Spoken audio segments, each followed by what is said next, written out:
being organized, being strategic, learning that there's not one way to do everything. There's multiple ways to make your company successful. And that comes with change. And you can't be afraid of change. What you look like at 750,000 is not what you're going to look like at 2 million. Follow the Leader features dynamic women entrepreneurs in their journeys to becoming a success in business. This podcast is an inspirational space for entrepreneurs, future entrepreneurs, and thought leaders as they share their keys to success. I am Chanel Christoph Davis, the CEO and founding partner of the largest woman and minority-owned sales tax advisory practice in the country, Davis & Harmon, LLC.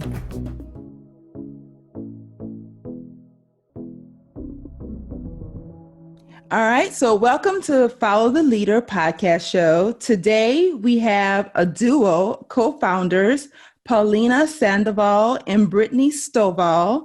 You guys, this is going to be really, really fun because it's the first time I've had co-founders on the show. You guys are also millennials, which I think is important to note and really impressive given all the things that you guys have accomplished. You co-founded your business, the Assured Quality Systems, and you're an award-winning company. I mean, both individually as leaders as well as company-wide. You have won numerous awards, so I'm going to highlight a few. Paulina, you were named the Latina Leadership Institute recipient. You were part of their program for the San Antonio Hispanic Chamber of Commerce. Also for the Stanford Latino Entrepreneurship Initiative education program. You attended that. It's called the Scaling Program for 2019. And Brittany, you were just recently named 40 Under 40 for Dallas Business Journal, as well as you are one of E&Y's entrepreneurial winning women of the year. So that is a mouthful, but I just wanted to highlight your accomplishments just to kind of set the stage to let people know who you are and, basically your background. So from your company, Assured Quality Systems, you've won numerous awards, and I want to highlight a few of those. You were named Supplier of the Year by the Southwest Minority Supplier Diversity Council, as well as Advocate of the Year by the Michigan Hispanic Chamber. Woo! That's a lot. So, welcome, ladies. Welcome to Follow the Leader. All right. So I'm going to start off by, what did you say? Thank you. We're excited to be here. Yeah, it's been a long time coming, right? We've been trying to get together for a while. But yes, we have. We are what you would call, those go-getters. We are always on the grind, on the run. And I guess we can account this towards COVID-19 while we finally were able to get this going, right? We'll give COVID a compliment on that part. Yeah, because we've been trying to put this together for a while. So I'm so excited to finally get in front of you guys and really be able to share your story. I think it's remarkable. So I want Brittany, if you can give me a little bit of a background on your business. How did it start? And, just give me some of that origin, like how did all this come together? Absolutely. So I think it started for both of us. Our initial meet was 25 and 26. We were two young women in automotive, both doing independent work for our own companies. And we had a mutual mentor that introduced us. And I loved Paulina the first time I met her. I was like, I love her, but she was working with a different partner at the time. I was like, not too sure about him. But I think that we connected instantaneously. Paulina was a VP for a company out of San Antonio. And she asked me, could we kind of utilize both of our networks and maybe merge some things together to kind of create something bigger. And so at first I was like, okay, let's see how this goes. And a year into it, we just killed it. I mean, we expanded greatly. We were in two different cities within a year. We grew to a separate state. And so by then we were really looking at ourselves and saying, hey, we're making a lot of money for this company. Why don't we open up our own company, just me and you? So we sat down, talked about it, prayed about it. And we went for it. And I think totally, if you'd asked us 7 years later now, if it would have grown into a multi-million-dollar company, we would have both said no. We were just trying, two young 25-year-olds trying to make money, trying see where their next step is in life. And our first year, we ended up making $750,000. Wow. And then that was probably our awakening that this could be something huge. Our next year, we made $1 million, and then so forth. We just kept growing in revenue each year. And then, so you guys were both individually working for separate companies. Correct. So you were employees for a companies that did what you're doing now. Well, I wasn't. I owned my company. I was an engineer liaison rep for General Motors, and I had other engineers under me. And Paulina was a VP for a similar company as well. Okay. So you guys met through a mutual mentor, and he said, "Hey, you guys, y'all need to meet. I think you guys would hit it off." And it was just so funny how he approached it. He was like, "I think he's gonna love you, but he's not gonna love your partner. But I think the future will be big for both of you if you guys will connect now." So he saw it before me and Brittany saw that connection. Like, I just couldn't believe it, that a mentor that we had mutually. I didn't know Brittany, was even in the industry of automotive. And I knew him because he was currently supporting a plant that I was in. It was just weird how he saw something that me and her were not seeing at the time, How cool is that? So he was kind of like a matchmaker. Absolutely. Yeah. We tell him all the time. We're actually still really good friends with him, and we have like maybe several calls out of the year, and we're like, you're the matchmaker in heaven, because I don't know where you came from. You saw this. You eyed this to the T. Wow. Yeah, I think it's important to note, though, that that is very much a entrepreneurial trait, though, is that you guys, even though you didn't see it for yourselves, you guys sought, mentorship, you sought advice from others, but you listened. Right. A lot of people don't listen. Right. They want to go their own way. They want to do it on their own. Partnership does not seem like it's going to be feasible for them. So they just, like, oh, that sounds cute, but I'm going to do this on my own. So I think it's amazing. And you should be commended for the fact that you're like, no, we will be stronger together. Absolutely. Yeah. I think one of the things I love about Paulina and my relationship is just the connectivity and the compatibility. I think most people going into business, you want to make money. And don't get me wrong, we went into the business to saying, hey, we want to be successful. But it was more important for us to make our company successful. And in return, that would allow us to be successful. Than going into it saying, hey, let's make $1 million.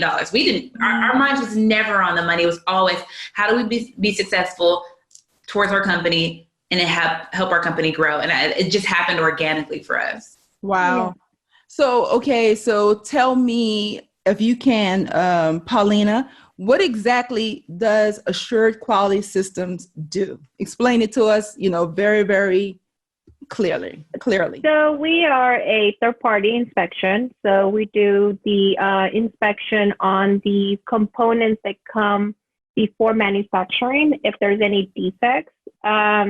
We also do some engineering support or liaison support.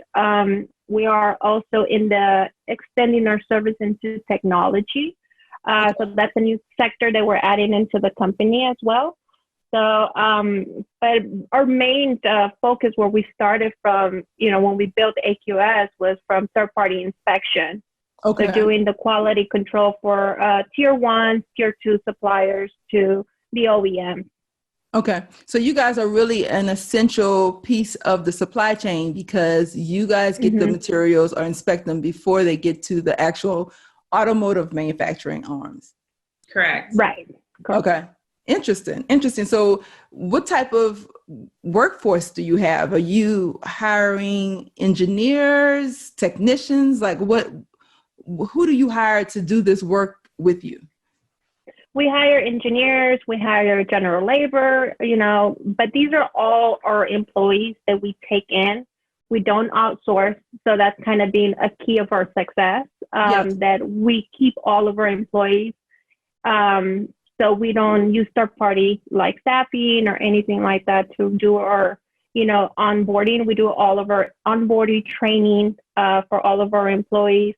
The great thing about us that when we started the company, we wanted to be able to put a package together that we are able to retain our employees, not for temps, but long life of a project, So we included life insurance, 401k, and health benefits that a lot of companies don't offer that. And a lot of the employees are looking for those benefits. So that's how we've been able to retain our employees, by giving back to them Absolutely. a package that they can love and enjoy, and also providing them with pay vacation, giving them a couple of days, for them to have some time, whenever it's needed. So even though we're a small company, we were able to, always put that money towards our employees so they can, stay with our company for the longevity than just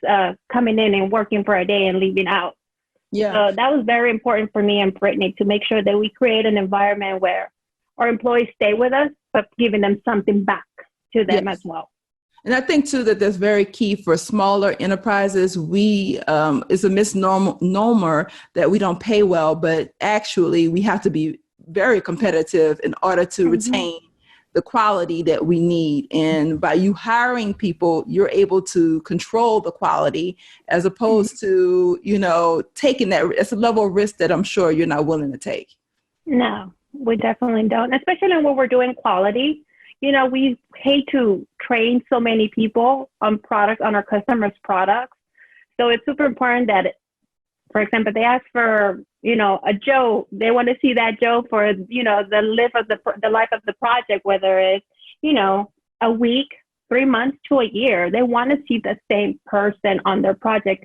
And that's how we've been able to retain a lot of our customers, that they see we don't have a high rotation of staff. We keep, the same employee within their that's project. important. So that's definitely building brand awareness, brand loyalty, and getting your name out there as a quality supplier, which is important in the supply chain. Okay, that's awesome. So I see that you guys are headquartered in Texas.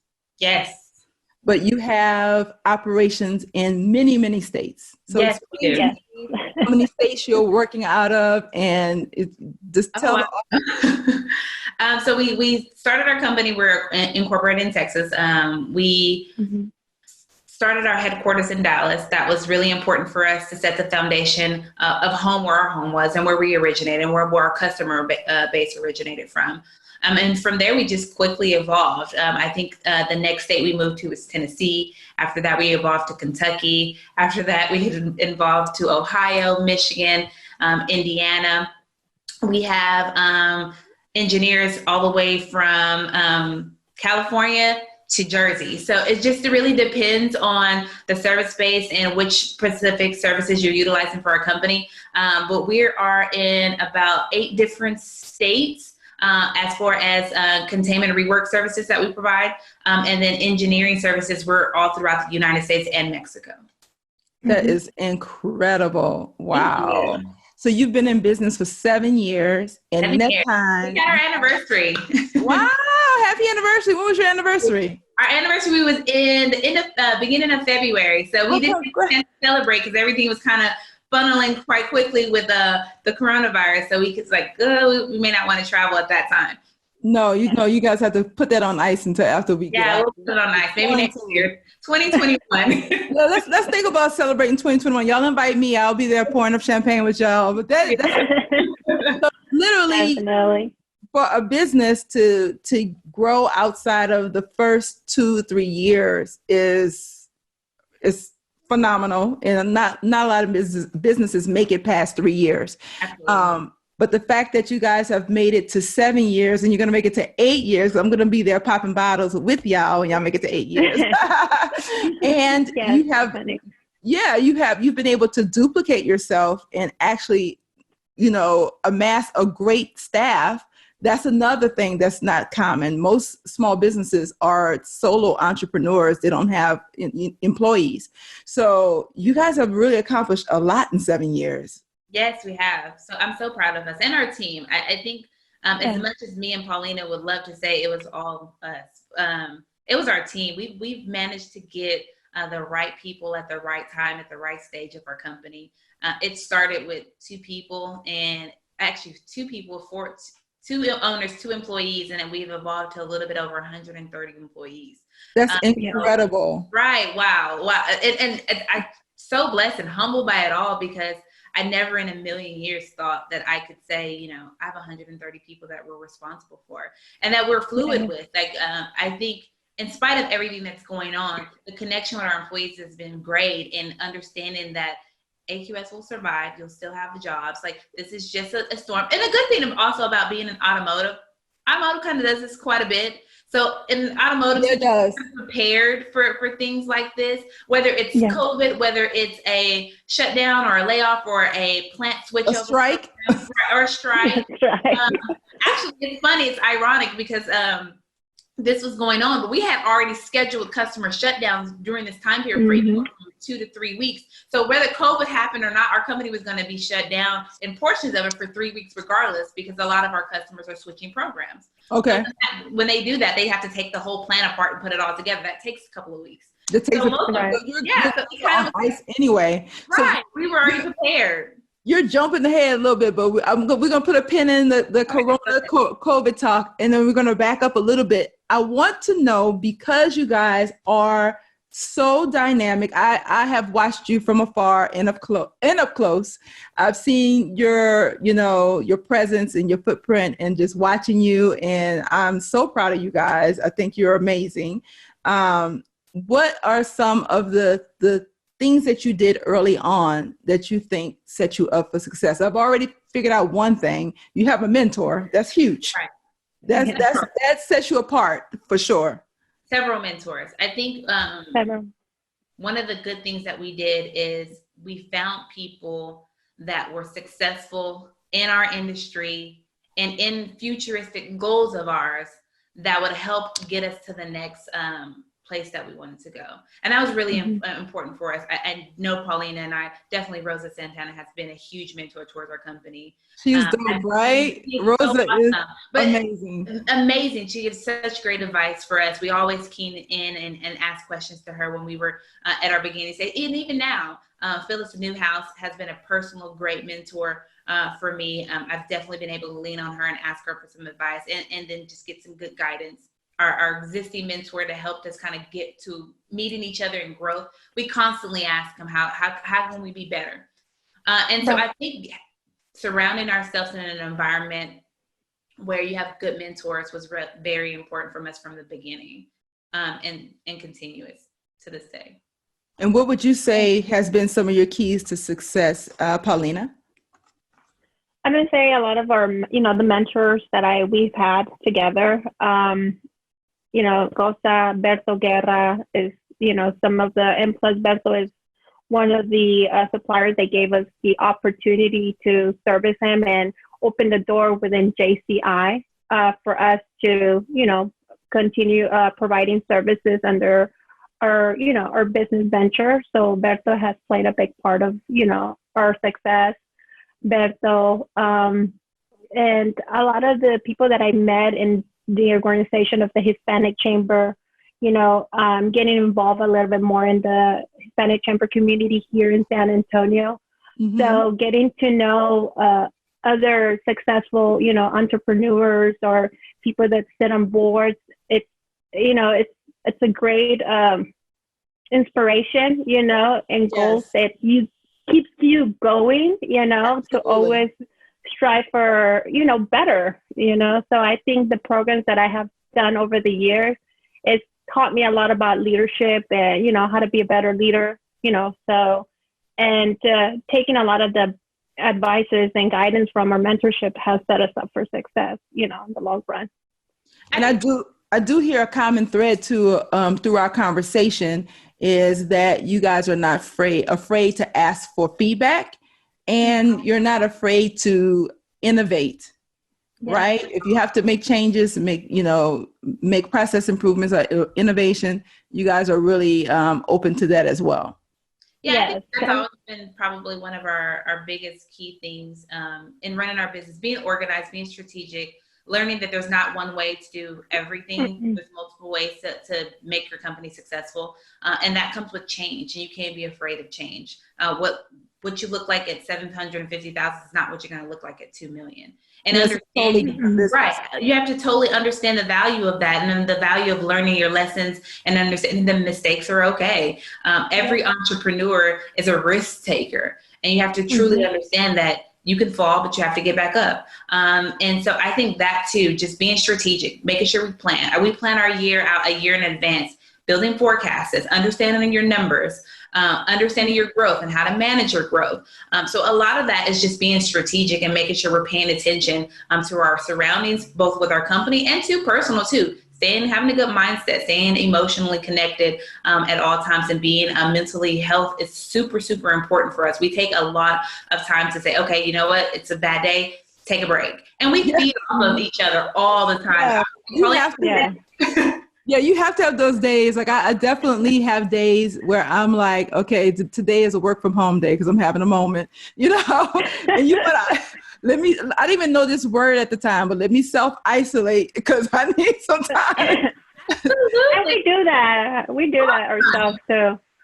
Paulina, that day, and I'm like, okay, why don't you take off today? I'll send me your calls, for me everything. I'll just take care, and vice versa. Hey, why don't you spend some time alone today? You work 8 days straight, you're tedious, take some time. And you need that. You need a person that you can kind of lean on. Absolutely. In your infrastructure that you can say, okay, everything's okay because she got it today. That's why business partners are so great. And you actually see you're growing together. And when you see that your business partner is knocking it out of the park, you have such a pride for them. You're like, oh my God, you're killing it. So it's really cool. Her first speaking event in public this past year. And I was literally so geeked out. I was like, take pictures, because I was at a different event that she couldn't attend to. And I was like, take videos. But it's fun seeing the person that you started something with grow, and you kind of understand the struggles of what you went through together to get here. That's probably the most exciting, is like, we're business partners, but we're sisters too. And friends. Yeah. And it's it's so funny. A lot of people, have told us, business partners never last. There's always going to be a disconnection. We're going to agree to disagree. But at the end of the day, me and Brittany, it's whatever's best for a company, for AQS. Yeah. So it's not what Paulina likes today or what Brittany likes today. It's what's best for AQS at the end of the day. It's always the key for us. So we have had a lot of negative feedback as well, that, it's been 7 years and we're still together, so that can show a lot of people that partnerships are also great things, to do. And it's like you said, it's not normally entrepreneurs and owners just like to be themselves. It's just me. And it's okay to share that, it's okay to share. There's money everywhere. There's, you can share it, so it's not always has to be a one person, team. I think it could be 2 people or 3 people. And we've done great, partnerships as well to extend our company to different sectors. So I think it's always been a key for us that we know it works. The partnerships work, and we're kind of an example, that we're still together after 7+ years, and we're trying to remaining strong. More than just it's more like a family team. Yeah, you do absolutely become family with your partners. I mean, I could absolutely not do what I do without my 2 business partners. It's just no way. I mean, we are each other's, leg. We help each other stand up and stand tall.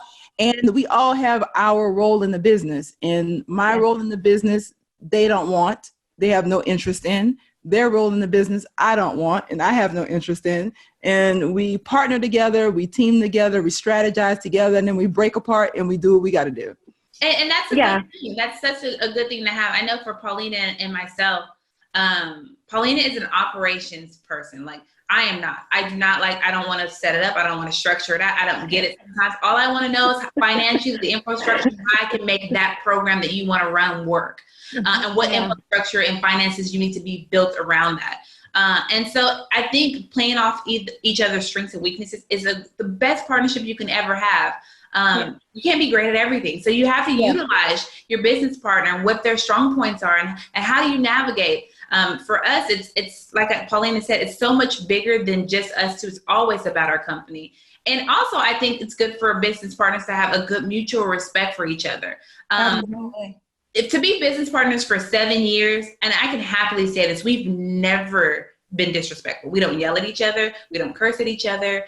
We may say, okay, you know what? Whatever, we'll figure it out later. Do what you want to do and hang up. But it's always, at the end of the day, it's a mutual respect that, hey, this is not just my company. If it doesn't work out, it wasn't my idea. If it's broke, we'll fix it later. Everything can't be my way and everything can't be her way. And so you have an even balance.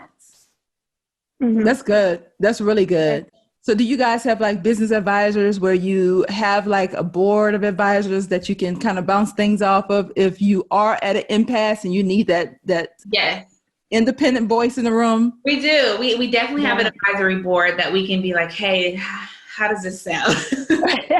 You know what? It's funny because we get some good, honest feedback, and then we get that, okay, who thought of this dumb idea? And that's okay. I think for us, Paulina and I both said that we wanted advisors that would tell us the truth. And we really sought out and seek people that would not be yes people. I didn't want a yes man. Somebody who would tell me everything that I wanted to hear so I can feel good and feel great. If I wanted that, I would have paid somebody to do it. I wanted somebody who's going to be like, look, this is what you can do better. This is what you guys can strategically do to make your company more successful. Or this is a good idea, but you need to tweak it. Or this is just a horrible idea.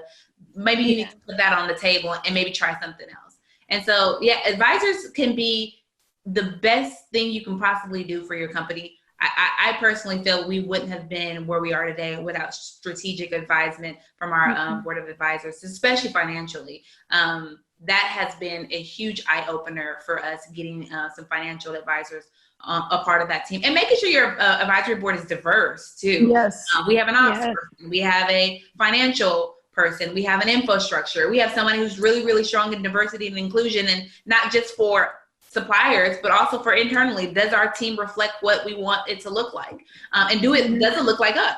Because that's very important for me and Paulina. Yeah. You should be a reflection of who we are. And so how do you make that work without having unconscious bias at the same time? That's good. That's really good.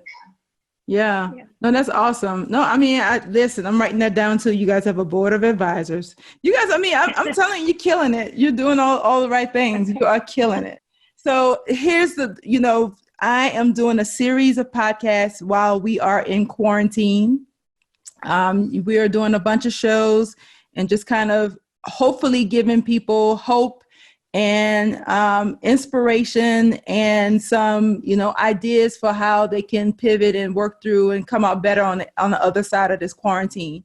So how has COVID affected your business, and what are some strategies you guys are putting in place to be able to pivot after this is all over? I'll let you start, Paulina. I'll let you start with this one. Because you've been working on the financials. Yeah. Wow. So what I appreciate about COVID is that it gives every company, including ours, a reality check. Because I think we get in a cycle of thinking everything will be fine, everything will be fine. We're entrepreneurs, we can figure it out. And when in a perfect world, you figure it out, you make it work. But there's some things that are uncontrollable. There's some things that you can't fix. Yes. And this is one of those things. There's nothing that I can do about COVID. There's nothing I can do to change besides individually staying at home, which I encourage everybody to be doing. But there's nothing I can't make it go away. So I think it was a huge reality check of one, how are we financially? Thank goodness for the first 5 years of our company, we were a cash flow ran company only, and with zero debt. And we actually still to this day have zero debt. And so we were really good at managing cash. And I didn't really understand how beneficial that was until now. Yeah. Right. Yeah. Because now everybody's managing cash. And so we have our CFO, and she's a fractional CFO, and she's like, I'm the least concerned about you. I'm like, what? We're like having a heart attack. She was like, you're my most financial cash flow cow company that I work with. And I work with 50 other different companies. Wow. I'm the least worried about your company because I know that you guys know how to manage cash. That's amazing. I'm writing that down. You guys know how to manage cash. Right. That's enough. You are just dropping gems on here. Yes. Yes. Important. You get in these moments, and we have our controller, we have our VP of business development, we had our marketing team, we had our fractional CFO. And we said, okay, what do we need to do as a team? Are we prepared? And the first thing our CFO says, well, I'm not worried about your cash flow. That I'm not worried about. You hear that in a crisis, you're like, okay, if you're not worried, let's move on to the next thing. That's good. That's really good. We haven't had to pull from our line at all. We've managed our cash. We stayed in close contact with our customers at all times. I have my business development team having 2 to 3 meetings with supplier diversity and CPO opportunities every week. Which we had a triage plan kind of in place for this. And so I think it's affected us of one, we're not producing revenue because we can't right now. Right. Everything's kind of standstill right now. So it really kind of forced us to diversify our business model because we had customers. And the good thing about owning your own company is that when you have, in our sector, automotive, when people find out that you own your own business, and that you own it, that you don't have to answer to anyone, they'll come to you with things that are not typically your services and say, hey, could you pull this off if I gave it to you? And so that's one of the things that we learned is that, hey, you could seize an opportunity like this that is, yes, it's horrific and it's probably most unexpected thing we will probably experience in the history of our company. But you can take this time and really learn what you can do to make your company better, learn how you can diversify your business model. We weren't a PPE company. We bought PPE all the time. I mean, we are in automotive, so all we do is buy PPE. We quickly learned that we could utilize our vendors in Mexico and make our own face masks and sell them to different customers that would utilize it for us. We quickly learned that we have thousands and thousands of gloves in the inventory and that we could utilize those to either give or sell to local hospitals. So it's amazing what you learn about your company in a triage moment and how you can utilize the downtime to help make your company better. Yeah, it's definitely, I think, a benefit of being small is that we're more nimble and we're creative. Like we can respond faster to our multinational, international customers than the big boys. Like they can call us and say, hey, guys to do X, Y, Z. And we're like, okay, got it. You know, we're creative that way and we're very flexible that way. Absolutely. I mean, when you have a corporate, $1 billion Fortune 100 company calling you and saying, hey, do you think you could possibly give me masks or gloves or do this? Can you make sanitizer? And you're thinking, I'm a small business and you're $1 billion company. Of course I can do it. I can do it. It's a reality check that you are very resourceful. It does take to be your own boss and a small business. It pays off because you are limbo when you say, and you can diversify quickly. You don't have to ask and go through a lot of holes. I call Paulina, do you want to make face masks? Yeah, can we do it? Financially, we can. Could you pull it off? Could you find me a vendor? Done. Wow. It's easier this way than a $1 billion company may not have the resources to make that go as quickly and have a lot of red tape that they have to go through to get it approved and so forth, where it's just me and her. So I think the innovation part of this whole ordeal has really came to light for our company. Yeah, absolutely. I had to adjust for the first 4 weeks. I think we talked about this a little bit offline, but when it first happened, actually very early on before it kind of came to Texas, I kind of felt like, okay, we need to be prepared because something's about to happen. Way back in February. So I kind of pulled everybody and talked to everybody and we started transitioning everyone to home back way in February.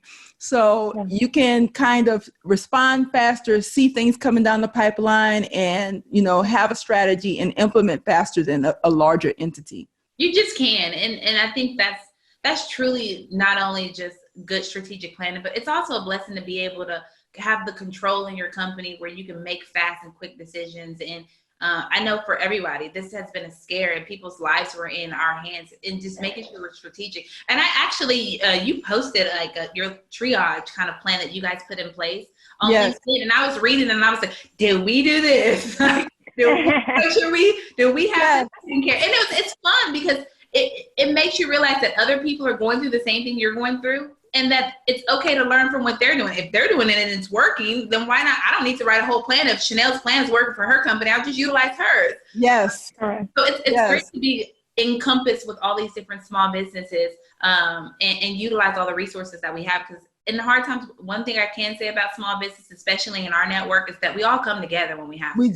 We do. And that's another thing too, is being networked up. I'm hoping that people are paying attention to, if you don't have all these systems in place, and if you're not connected and you're not, have your strategy and operations written and everything detailed out, this is an opportunity to learn from your peers.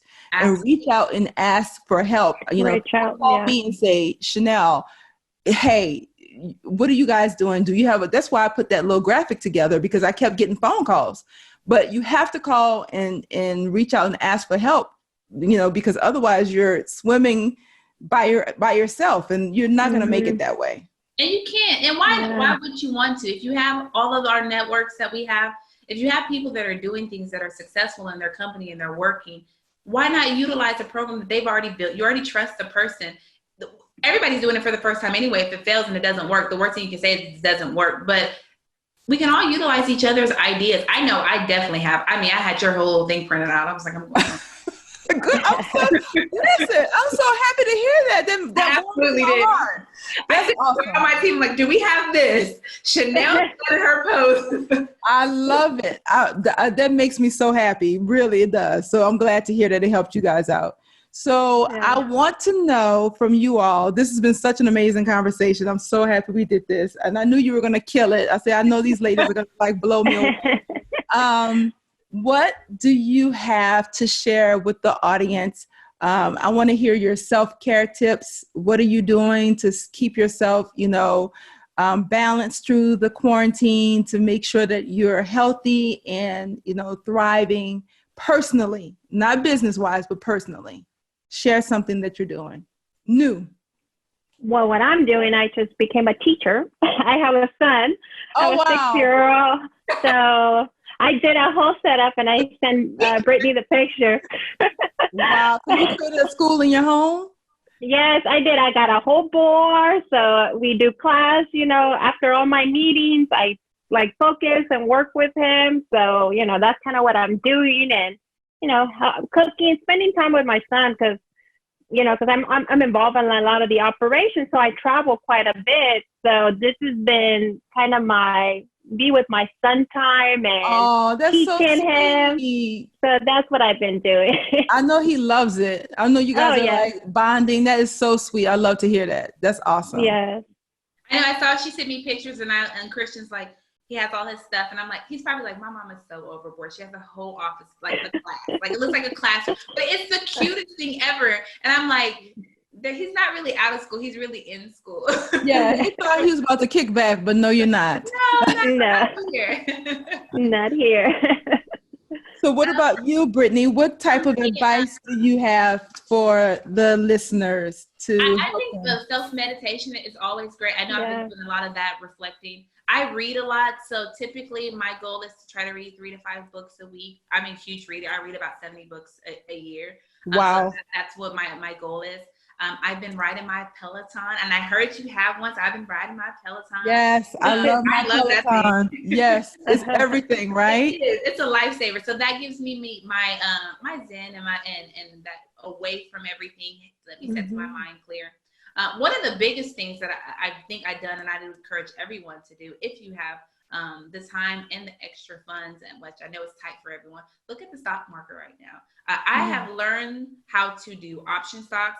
Paulina's like, I'm like, you need to do this. And she's like, I know you're going to learn it because you're going to read all the books. I have taken online courses on how to manage the stock market and how to understand what stock I'm buying, how to make trades on option stocks trading. So I have been like really good at that lately. That's awesome. No, that's been really fun watching the stock market and making some investment. Yes. Right, making some Everything is so forth. dirt cheap right now. Yeah. Right now, Yes. and interest rates are cheap, and I've been looking at that and bought a house, and so that's why I've just been making strategic money moves right now, because now's the time to do it. When the market is bad, it's if you have the opportunity to make financial gains on the small things, it counts right now. Yeah, that's awesome. That was really, really great advice. So I know what you're going to be doing after the stock market. After the crisis, you're going to be spending all that money you make, but right. Well, what are your big pivot moves for 2021? Because we can kind of say that 2020 is going to be our year to rest, refocus, and reassess and renew, right?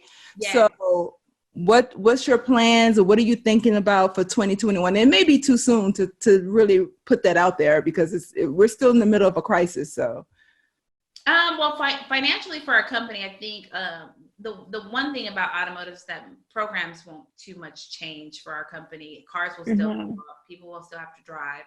So eventually we'll get back in the swing of things. Automotive has this often, so they're a revolving door. They know how to handle triage fairly well. So we'll be getting ready for our launches. We have a lot of RFPs that we still are in the process of closing. They haven't stopped. They've been very steady on, hey, we're closing this by this time. The deadline doesn't have anything that's going to do with anything currently. We're still moving forward with our plans to start production on time. So company-wise, we'll still be going through our new launch programs. All of our customers across the board will be launching new product and body styles, and that's always exciting for our industry. So absolutely, we'll be getting geared up for that, which we've currently been doing. My team has been doing from home, and Paulina's portion of her team's been doing from home. They've been doing a great job. More personally for me, I'll be moving into my house and getting that kind of set up and having fun, I guess, doing that. And that's pretty much what I'll be doing for 2021. Hopefully. Yeah, hopefully it all goes. Yeah. Yeah. And maybe I get engaged next year. I'm hoping that happens. Okay, yeah, we're going to put that one down too. Let's write that down. That one down. Brittany was going to be engaged, in 2021. Awesome. Awesome. And for you, Paulina? I think for me personally is try to be, not due to COVID, this has taught me a little bit more family time. So try to put more family time aside for me and for the following year. That's kind of going to be kind of my focus. More family time, I think, because I just, of everything I've traveled, busy. I miss my son, so nice. Spending this time with him has been great. And then my mom too, spending some time with my mom, I haven't been able to as much because we've been cooped up at home, but, it makes you appreciate, your family more during this time that you don't get to see them as often. So I think 2021 is going to be family focused for me more than anything. I like and that. Some investments. Investments. I like that. No, I like that. I do think that what COVID has done for everyone has it's made us all stop and smell the roses, for sure. Correct. Absolutely. Yeah, because I know for me personally, I am on the go all the time. Go. Everywhere we go, you're there always. Yeah. So, Right. So this has been a time for me to really be like, okay, stop, Chanel, and just enjoy this time with your family. Enjoy your home. Yes.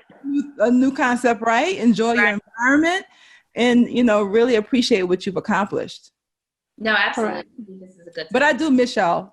I do miss my one-on-one people. We had a virtual happy hour with all the auto girls last night. Oh, yes. Oh, fun. I'm like, I can't wait to touch you guys. I'm like, hey, hug. I know. It's been really, a new world, man. A whole new world. Yes. It is. Yes. Yeah. You come to realize everybody that you miss and you want to hug it, Yes. To see. It's really crazy too. 2019 was like gangbuster year. It was like everything so amazing. So we came into 2020 on this, rush, right? Right. Everything. I said 2019 was such a good year for our company. It was for me too. Yeah. We ever had in the history of our company. And so I'm like, okay, we're gonna get that momentum, and then we're gonna bring it on to 2020. And then it was like, hold up, Same here. right now. And so it's a reality check. You're like, wait, you have my momentum. I was ready to run, and maybe it's good. Maybe it was a good time for God to be like, you know what?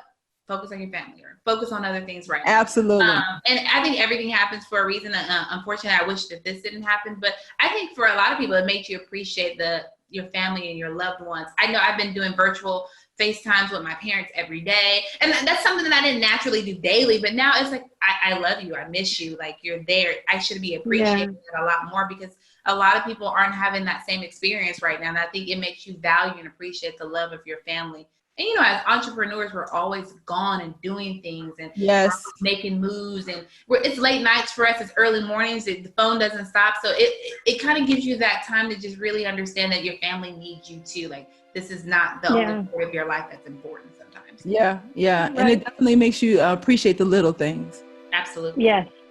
Yeah. So I've definitely been getting closer to my family. I've been doing virtual FaceTime with my mom for lunch. We sit and eat lunch together.